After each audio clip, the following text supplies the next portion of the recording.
feel great, man. This is exactly where I want to be. I can't wait to get to this week. You know, I can't wait. When I'm in camp, I can't wait to get to last week. Last week was peak week.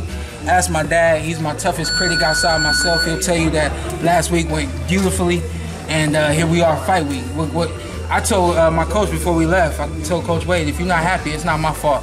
So I feel good right now. How has it changed in training?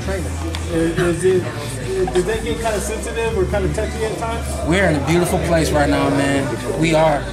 My dad and myself, kind of starts with us, but then it trickles down to everyone else in the family, you know. But him and I are beautiful, and the rest of the family is beautiful too. How do you like your change in scenery up in Washington? Yeah, DC. DC was great. DC was there's not enough I could say about DC.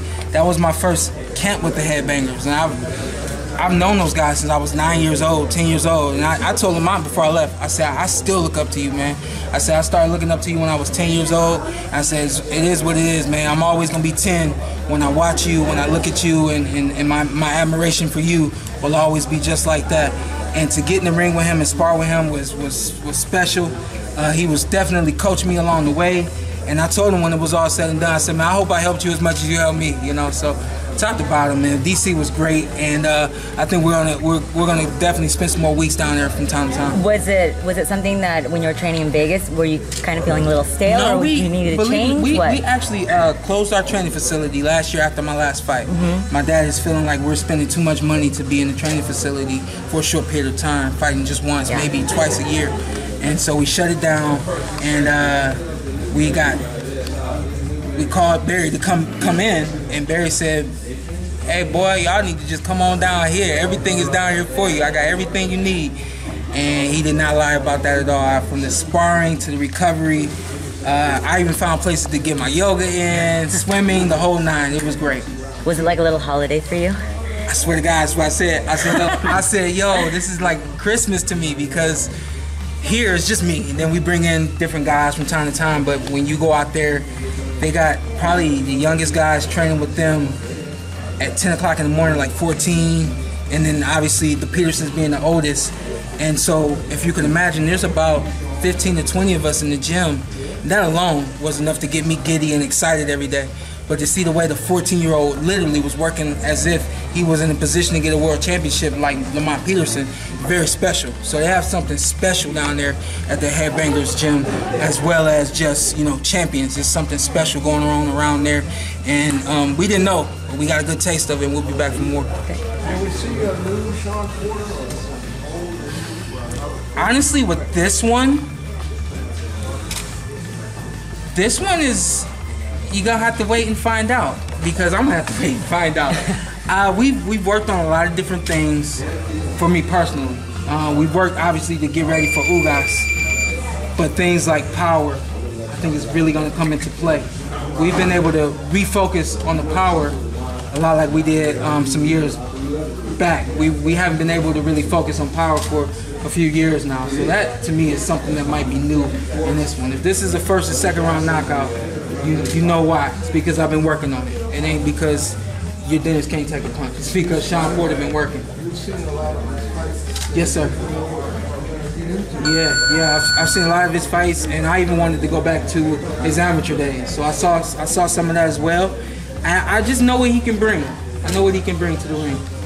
So what concerns you most about him? What concerns you most about him on Saturday? Concerns me most about your Dennis is he throws punches like a Cuban fighter. And to break it down really quickly, if you go watch any Cuban fighter, you'll see when they turn their punches turn a little different than most fighters you see. So that's the number one thing. That's the number one thing I am you know, have trained my mind to be prepared for, train my eyes to be prepared for, the way those punches are going to be delivered. The weird angles? Weird angles, different angles, yeah. And they're going to come different and finish different. It's going to look like that, but Kurt? Yeah, it's going to come different and different. When you were first world champion, Go ahead. How do you feel about fighting on Fox and everything, national television, and are you ready to get some new fans and everything? I'm looking forward to it, man. This is going on, and I've been at studios a lot, and it's all football around there, which is cool because I love football. So to me, in my mind, now in sports, in my mind, we're second to football.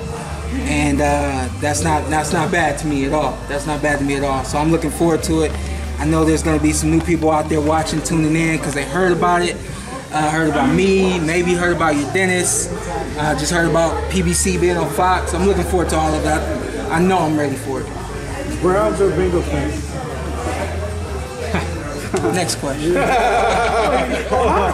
You should know that one, man. When you were the IBF World Champion, then you defended against Kell Brook. Compared to now, how do you plan on taking advantage of your first title defense of the WBC World Title? You know what? I'm more ready for it. I've matured mentally in the ring, and I know that I'm ready for this opportunity now to defend my belt. I'm not saying that I didn't understand it back then. I'm not saying that I took it for granted. I just know that now I'm ready to really defend this belt, and I got everything that it takes to defend it, not just once, but multiple times. There's the old saying that there's levels to boxing. You fought at those levels. Do you think Ugas has fought at those? I don't think he's fought at those levels as a professional. In order to not underestimate him, you have to understand that he fought at that level as an amateur. But he fought at that level as an amateur consistently for a number of years. And I think that one way or another, it's trained him to be ready for this kind of environment, this kind of opportunity. What's the big difference between that amateur experience and pro experience at that level? It's quicker, and the amateurs is quicker. The rounds are quicker. Preparation for the fight is quicker. There's a lot of things that go into it that make it, different. I think obviously without there being a headgear, smaller gloves. I think that's another difference. I think that he hasn't really been hit with anyone the way I've hit him. I think that's definitely gonna pay tolls in this fight. Yo, Wow. So you said the whole camp was in Washington D.C. Maybe 85% of the camp was in D.C. Yeah. Cold, man. How did you do with that? It wasn't bad. I'm from Ohio, so it wasn't bad at all. You know, your fight with Keith Thurman was a very aggressive fight that you were in. Yeah. Do you think you're going to have to step that up ×2 on this, or just... No, I don't, because styles make fights. And I don't think that, at least I don't expect Ugas is going to try to match me hand speed for hand speed. If he does, that's a match that he loses. Also keep in mind, Keith's a powerful guy, so I had to be intelligent and smart in the ring. You know, there were times where I did lose focus and got caught here and there, but for the most part, I wasn't just in there, going toe-to-toe with this guy and it was just a 100% brawl. You know, him and I both were calculating as we were moving, I don't think Ugas has that kind of capability. I don't think his mental moves that fast. So I don't really think it's going to be me stepping up, twice as much as what I did against Keith. I just think it's a combination of styles making fights and styles make fights, and me having the right style to beat Ugas. And when it comes time for me to be aggressive, I'll be aggressive, but it's just gonna be different. I don't think the aggression coming back is gonna be the same. Speaking of your fight with Keith Thurman, did you see his past fight with Josito Lopez, and what did you think of it? Quick thoughts on that. He had me worried. I think it was the 6th round that he got caught in. He had me worried, thinking that he was going to give everything up that he had earned to that point, even though it had been 2 years. Saying all that to say, I think he needs some more work. Yeah.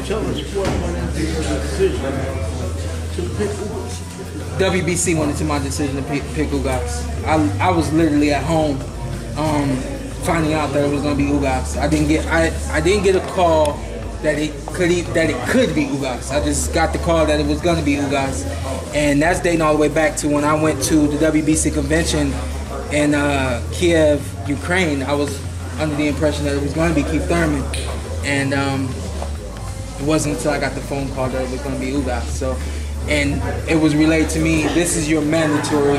This is what you got to do. Then we'll do what you want to do. So it is what it is. When you got that call, because a lot of casual fans and some boxing fans don't know who Ugas is, and they're kind of slating him off. Can you tell those fans how powerful, how good Ugas is against you in the ring? Ugas is powerful. Ugas is he's strong, and he's strong. And this is something that another thing that the Cubans, they grow in.